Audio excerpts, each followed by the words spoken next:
This is a wrong understanding where we have to feel angry to bring about change. Definitely, corruption or anything else, something not going well in the society will cause anger. If the change that you expected is not coming, what's going to happen to you?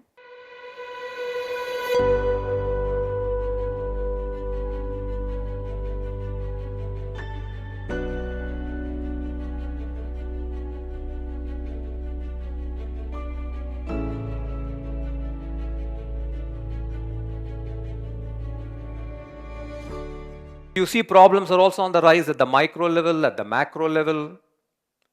But still, we as humanity are continuing to be very shallow and lost and still not bringing attention to true transformation. Because if anything has to change, we have to change because we are the greatest asset on this planet. But unfortunately, this asset today is more and more lonely, more and more sad, more and more unhappy, more and more lost.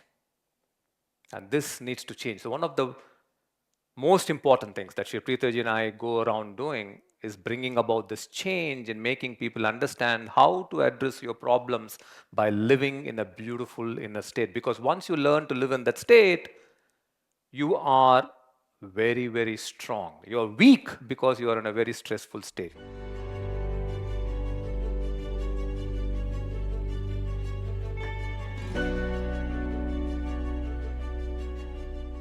Namaste, Guruji. Namaste. Negative states such as anger or Yes. frustration will force you to act. Yes. Like I might be very angry with the government being corrupt. Yes. Now, if I'm not angry and I'm peaceful about it, then we're not driving change. Yes, please sit down. So, this is, I would say, a wrong understanding where we have to feel angry to bring about change. Definitely, corruption or anything else, something not going well in the society will cause anger. That is why we are emotional human beings. The same thing will not cause anger to a cat or a dog, but we as human beings, we will move into anger. But what you will see is as you're addressing this from anger, and if the change that you expected is not coming, what's going to happen to you? Yeah. More and more anger, and then you are going to destroy yourself before the system changes. So, the strength, the actual strength, Buddha once said, anger is like a hot stone that you're carrying in your palm, wanting to throw it on the other to burn that person down, not realizing you are getting burnt first. Anger is you are getting burnt first.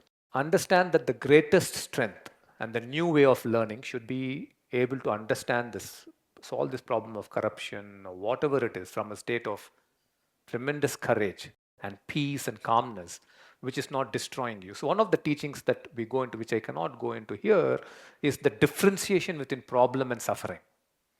So, the example you said is there is a problem and I'm moving into suffering. The teaching we give is there is a problem and you don't need to move into suffering.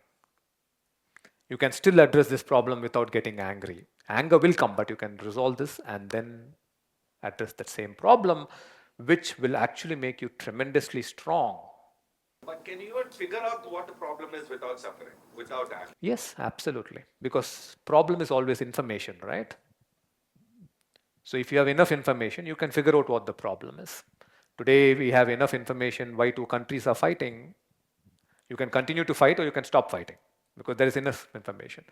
That's what AI is doing. AI is basically gathering unbelievable amount of information. Therefore, it's able to solve cancer that you and I could not solve for all these years. So, coming back, yes, problem will move you into suffering, but response to the problem need not be from suffering. Because certain big problems will take time to change. But before that changes, if you're going to be burnt out, then you won't exist to solve that problem. And again, going back to science, anger will make you less intelligent. Because every time you're in anger, you will give the same response. You will shout the same way, you will act the same way. So certain problems will need a creative way of solving it.